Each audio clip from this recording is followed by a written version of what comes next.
I think that when people look back at what For Him was able to accomplish through God's help, we would have never done this without God calling us, keeping His hand of protection on us, and giving us favor all these years, was that they loved people. They loved God and they loved people.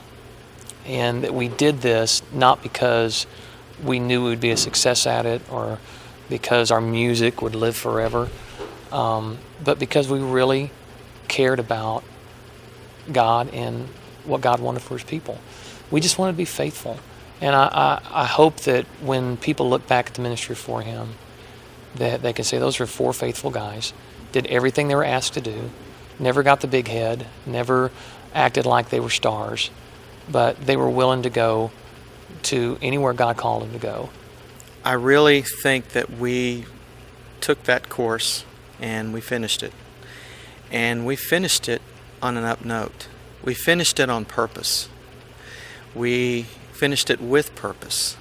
And not all of it was pretty, you know. I mean, there are people that have seen the warts of For Him, you know. But the one thing that we've always been is steadfast. We've been faithful to the call that God has given us.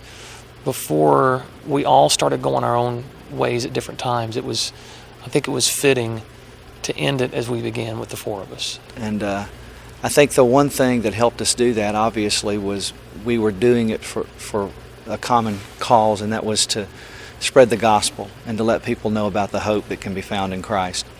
The devil words in number 1 songs, that don't mean anything.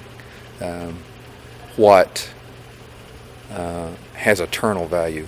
And just looking back on all the lives that were impacted, people's, you know, families restored because they heard a song on the radio that For Him sang, and it, you know, brought a dad to tears, and he goes home and he, you know, reaffirms his love for his wife, or families that have come to our concerts through the years that come by the table afterwards and they say, you know what, because of your ministry, my wife knows Christ, or my husband knows Christ.